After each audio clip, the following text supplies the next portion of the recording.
One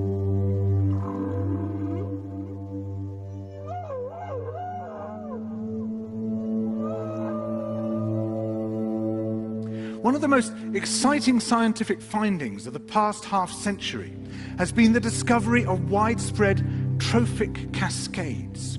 A trophic cascade is an ecological process which starts at the top of the food chain and tumbles all the way down to the bottom.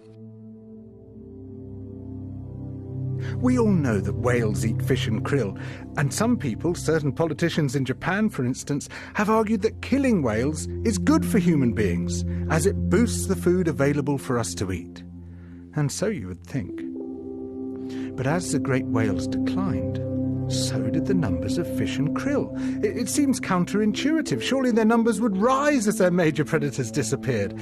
But it now turns out that whales not only eat these animals, they also keep them alive. In fact, they help to sustain the entire living system of the ocean. Whales feed at depth in waters that are often pitch dark, and then they return to the surface, to the photic zone, where there's enough light for photosynthesis to happen.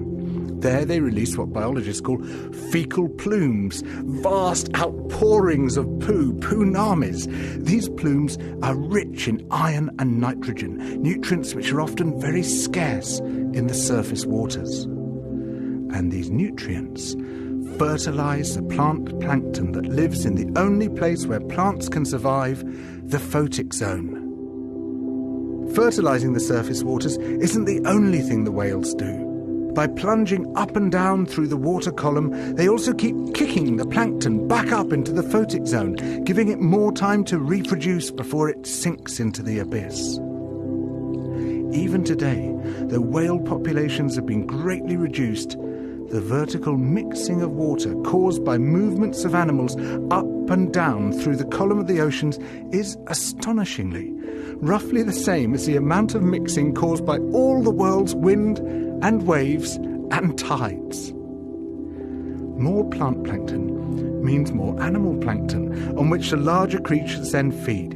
In other words, more whales means more fish and krill. But the story doesn't end here, because plant plankton not only feeds the animals of the sea, it also absorbs carbon dioxide from the atmosphere.